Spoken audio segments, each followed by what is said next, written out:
day 6. It's about point slope form. And in this first problem, notice it says find the equation of the line through points 3, -4, and -2, 8. We don't have a slope.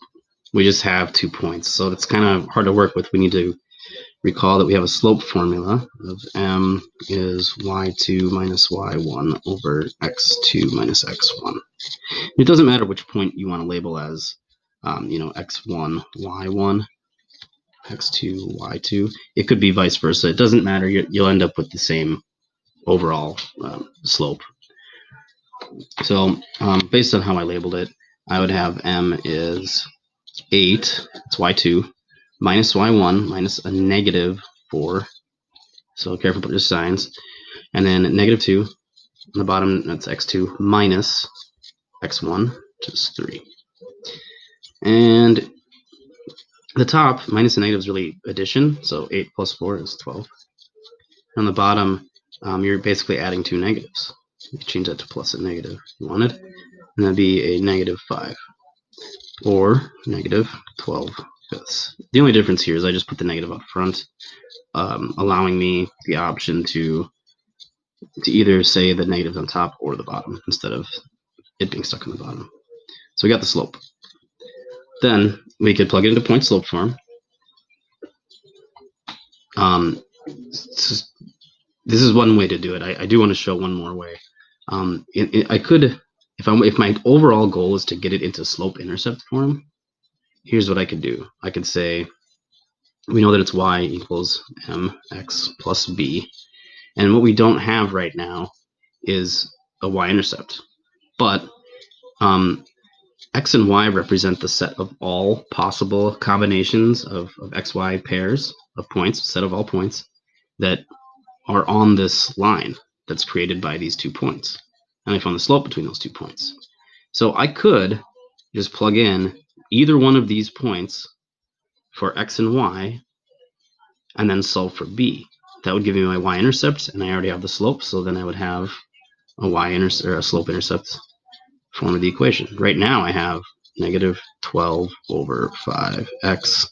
I'm just missing whatever the y-intercept is. So let's try that. Otherwise, if you didn't want to, you could take this slope and either one of these points and use it into point slope form and do the same thing we did in the previous video. But I'll do the new way here. Y is -4, so this would be -4 equals m, -12 fifths. X, I use this point, so it's going to be 3. This will be times 3, and then plus b.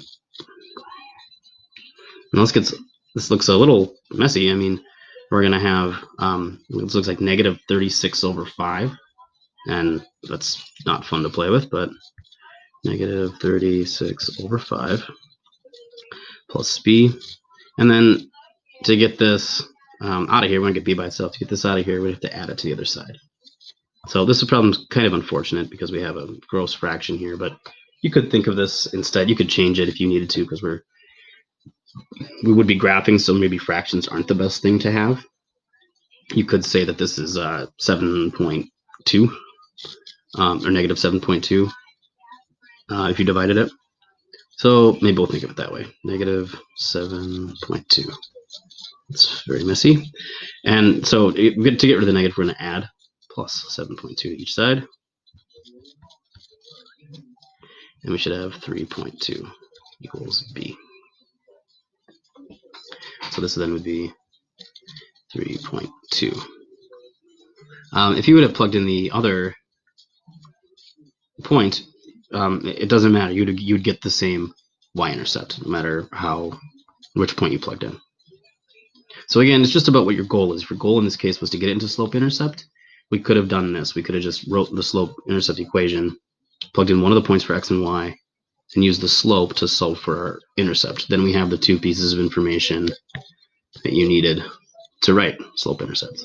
Otherwise, if you wanted a point slope, you could have easily, if we needed only point slope, we could have done y plus 4 equals, so it's minus and -4. I'm using the first point. Equals our slope, -12 fifths, parenthesis x minus 3. If you wanted a point slope form, we have it right there. I just plugged in one of the points and the slope I found. So you can try one more. You should pause it, and then I'll just run through it. Okay, so I have 11 minus 7 over negative 4 minus 2, which is 4 over negative 6, which then gives me a negative 2/3 if I reduce that. So I could say, if I want to, I'll do it the other way this time. This is y minus 7 equals negative 2/3 x minus 2. And this one doesn't look like it's going to work out very well either. You'll see. So if I want to get to slope-intercept form, distribute, I'm going to have y minus 7 equals negative 2/3 x. And then this would be 4/3 when I multiply this, positive 4/3. And the last step would be to get y by itself, so I have to add 7.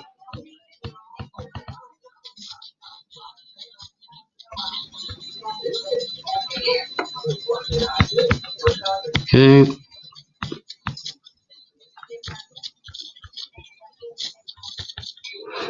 And this isn't super fun, but if you wanted to actually do this, this is 4/3 plus 7, and that's 7 over 1. You need a common denominator, so you multiply both top and bottom by 3. So this is 21 over 3, and you add. So 25 over 3. Y is negative 2/3 x plus 25 over 3. And again, if you're actually graphing these, you probably don't want it in a fraction. You probably want it in decimal.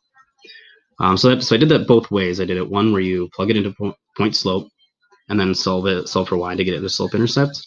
And I also did it the other way where we use the actual slope intercept equation and just pick one of the 2 points you could use and plug it in for x and y, knowing you have m now, and then solve for b.